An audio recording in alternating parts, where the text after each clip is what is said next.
What is going on, everybody? You are on the new Only Grip Off-Road YouTube channel. And today we are not riding. It is raining. I'm trying to dry out my smudge pot because it's been raining so much. We got the smudge pot fired up outside, just letting it dry out. So that's probably the background noise you're hearing. And today we are working on the wife's buggy.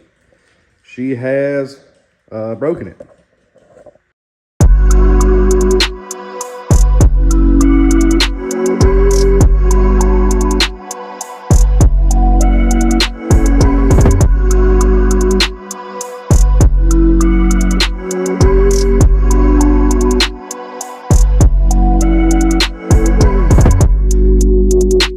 All right, it's that easy. Got that shock off of there. For people that just don't know how to do shocks, I'm sure a lot of you do. If you do, you skip through this little part. I'm just going to kind of explain what I was doing here. I know I time-lapsed it. Pretty much, you know, obviously jack your machine up, take your tire off.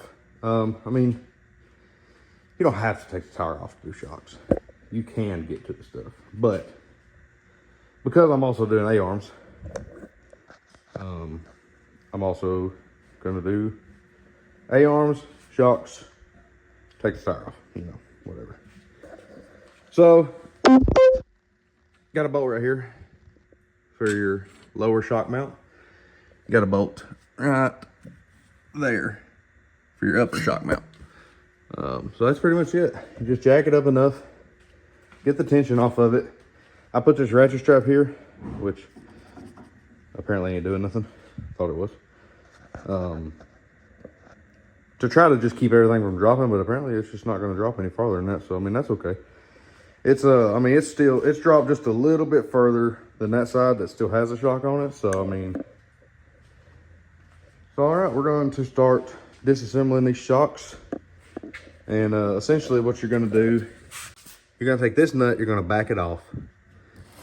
And then what you're going to do is you're going to push down and twist until this lock comes off. Which these don't have a lot of tension on them already. So I'm not going to have to back it off very much. Pull this out, and then your spring will come off. Your divider will come off. And your tender spring will come off. And then we'll put a new tender spring on it. Alright, been just a little bit of time. I just took some brake cleaner and a little wire brush. Got those threads looking nice and clean. That way we don't run this nut up into a bunch of mud and dirt and whatever else is in there. So now what we're gonna do is, I don't have an actual tool. I think they make an actual tool for this. I'm not sure. I don't have an actual tool, but if your threads are cleaned up right, you should just be able to take like a little punch or something. A little punch. And I might need two hands for this. Let me set you all up over here.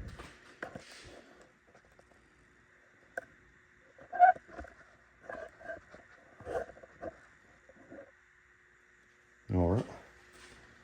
And just hold your shock and just spin your locking ring down. What you're doing is you're just getting the spring pressure off of that end that you want to take off. And once you get a little bit of that tension off, then you can spin it by hand, move all your springs up. Okay, goes a little bit more. And move your springs up. A little bit of motivation. Come on now, get out of there. Make sure your shock's fully extended. Come on now, get out of there.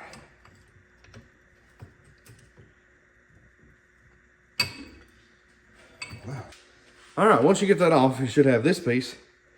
You need to move this rubber piece down. It's like a bump stop. You got to move that down, and I didn't, and that's why it was fighting me so bad. So then you pull your spring off, and then your divider, and then your tender. And now you're left with a bare shock.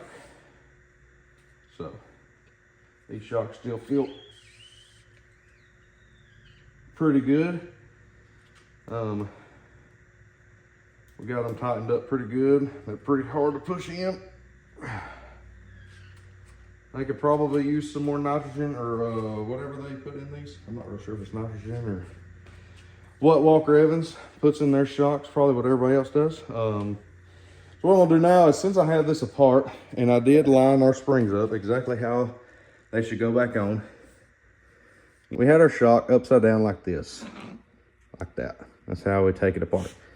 Line my springs up exactly how they'll go back on. So tender, divider, and mainspring, all. And I took them all, I put them exactly how they would have been on the RZR. So that way we can't get nothing mixed up. So I'm gonna clean these threads up real quick, get this all good and cleaned up again, and then we'll get the new tender spring. Essentially, it shouldn't be that hard to clean these threads up. It's just mainly dirt in them. So you just take some brake cleaner. Cleans them up pretty good, you know. Take some brake cleaner, get it all good. Then you can take your wire brush. There went my punch that I used to do that with. And just kind of go around. If you find any big spots, just knock those off. Knock those off, good. You're not gonna run your thing all the way down here anyway. It's just, they look better, you know, but go ahead and get all these right in here where your locking ring was. That way when you run your locking ring back down, it should run down a lot easier. We've cleaned the threads above it. Now we're gonna clean the threads below it. So, clean those up good. Probably spray them off one more time with the brake clean. It's raining brake cleaner everywhere.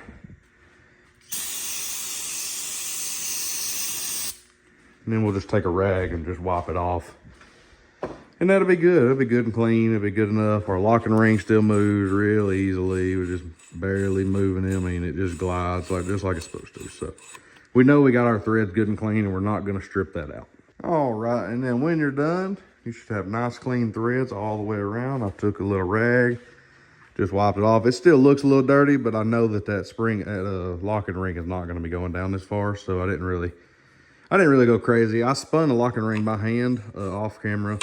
I just spun it down to like right here. I mean, just 2 fingers, just like this. I mean, it just glides. I mean, so we know that that's good. So let's grab our new spring and get ready to put this thing back together. That is a rebuilt tender spring, rebuilt shock actually. So we're gonna get this thing through on the RZR. We're gonna take it over here and we are going to, that is now installed. So, got one done, got one to go. We will just rinse and repeat the other side. All right, just like that, we got the new springs on both sides. Move your bump stops back down where they go. I did on this side. Went ahead and just did a little rinse and repeat action. I put the tires back on it because I want to see how it looks with the new springs on it. And I don't have the ball joint for that A-arm. I have one, but I need to see if I can use it. I'm not sure yet, but I really want to see how this thing looks with these new springs on here. So, nice.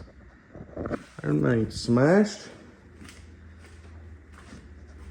That one's not smashed. That looks way better. I bet we gained about 3 inches of ground clearance or so, if I would say. Yeah, it looks way better than it did. It's got way more ground clearance. It's not settled, obviously. I just took it off the jack, so it hasn't. It's gonna go a little lower than that, but man, if it had that much ground clearance, we would be set. I wish it wouldn't settle, but it's going to. We all know it's going to. So that's awesome. We got some better ground clearance on this thing now, and then we just got to get those radius rods straightened up and painted. or I guess technically painted, then straightened up. And yeah, so probably gonna take them off next. Before we start on these radius rods, I just want everybody to take a look at the buggy. We have got this thing dialed in. It is ready. It does still say 256 Rock Riders on it. We are not 256 Rock Riders anymore. I did not like that name, so we changed it. That's why we're On the Grip Off-Road now. And we have t-shirts. We do have t-shirts, you know. So if you want a t-shirt, you can, whatever, you can message me on Facebook, On the Grip Off-Road, or my comments in the YouTube section, you know, whatever, you know, DM me your stuff, what size you want, and it'll be through Venmo. I will send you my Venmo personally. I will not put it in here. But yeah, we got the buggy pretty dialed in. It's dirty. I mean, we hadn't washed it. I've been, as I've said 2 or 3 times, I guess already, I've been working a really crazy schedule. I've been working, you know, 60 plus hours a week or so. But yeah, the buggy is ready. It is ready to rock. It is just sitting here. The only thing that we've changed on the buggy is we put a new blow-off valve on it because the other one was wore out. It was a cheapo from eBay. It was something that I knew I could get here quick when we were doing the turbo swap in the buggy. So yeah, we'll fire this thing up and just let y'all hear it. I mean, it's been a minute since we've fired it up. Let's see here.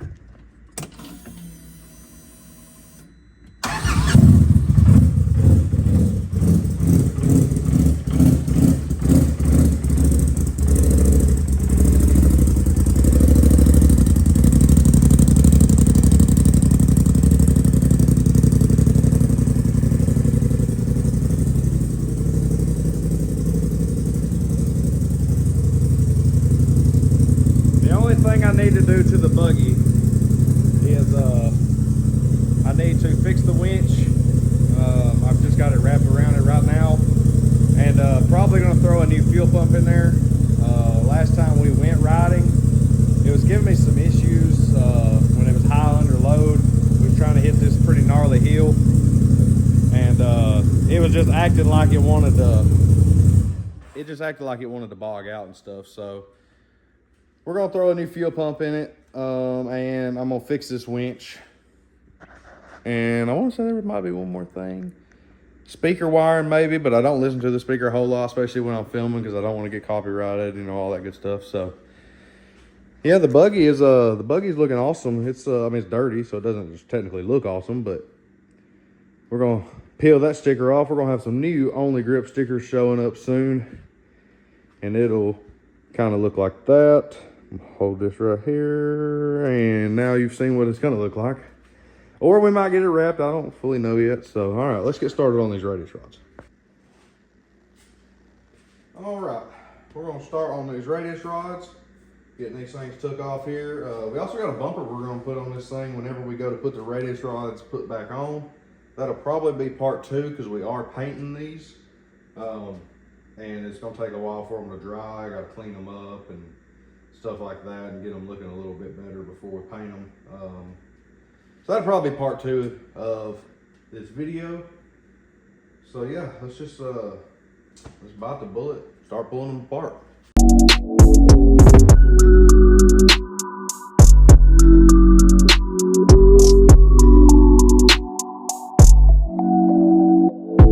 All right, as you can see, we got one side tore apart here.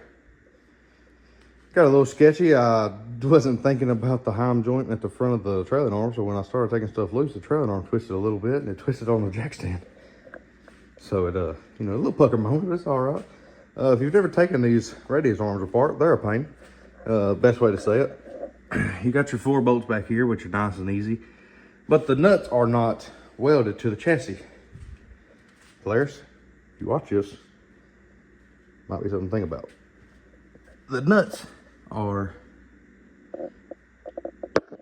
there and down there, which is right behind the transmission. Just like on the other side, I can show you because it's still bolted up. Actually, I can't show you. Let me grab a flashlight here. We got the car up in the air also, just a little side note. I do also drag race, you know, do a little grudge racing, drag racing, some clash racing. It's been put up for a little while now, but we finally got her up in the air. doing a little work on it. If y'all want different content on this channel, I get that this is only Grip Off-Road, but this is my YouTube channel, and I'll post what I want to on here, and I'll post what the fans want. If y'all want me to start posting some racing content and stuff, I can do that. You know, we've got the buggy, we got the wife's razor, and we got the race car. The content is unlimited, you know. I've really been wanting to do this YouTube thing for a long time now, and I don't know if you can tell or not, I'm not the best in front of a camera. I get nervous. I've kind of learned to just let it go and whatever, you know. People are going to say negative things, and that's okay. I enjoy all the feedback. Anything I can learn to do better. I watch a lot of YouTube, and I watch YouTube for two reasons. One, because I enjoy a lot of content creators doing what they love, especially for like work, you know, like doing what they love all the time. And I just love that. So I like watching a lot of content creators. And then two, because I want to share what I do with everybody. You know, I also watch a lot of YouTube to learn how they film stuff, how like the angles that they film stuff, how they start, you know, their videos, you know, and everybody does it a little bit differently, you know. So I'm doing it my way, and any feedback y'all have for me is greatly appreciated. So, but yeah, if y'all want to see some racing content and stuff, let me know in the comments. I mean, we can fully make that happen. I can't wait to get back in the wheel of this thing. Back to these bolts. Now that we got a little bit of light here, they are also, there's one right there, and the other one is, yeah, you can't even get a camera in there to see it. It's right there. You can see it right there in the bottom of your screen. And it's a pain. I mean, it would probably be a little easier, I'm sure. Like a service manual at a dealership probably tells everybody to pull the axles and all that stuff. And it would make it a little bit easier if you did that, but I'm not getting paid for these jobs. These are my machines. You know, I got the mechanical knowledge to work on them. It's just, geez Louise. They could be a little easier. So, all right, let's get this other side knocked out. We're just gonna grab them, and we're going to take them off, like so. And just like that, all four of them are off. So now we are going to get them taped up and get them ready for paint. We fought through those paint in the butt bolts, got those off, all good to go. And now, get them taped up and get them ready for paint. All right, we got these things hung up on this little closet. It's like a portable closet thing I had, but I had some bungee cords and it works really good for painting and stuff like that. Got them things hung up, got them cleaned up pretty good. That's not dirt, that's just like rust and stuff from where the powder coat is chipped off of them. And so yeah, we got them all good and washed up. We're up here at the house garage now, which is where the water is. I don't have water ran down to my shop yet, so got them all good and washed up. We are going to let them dry in the garage overnight, pick this back up tomorrow, and get them good and painted.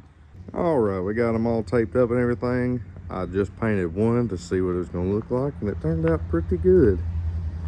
That's gonna look way better than that yellow with that red and white scheme we got going on here.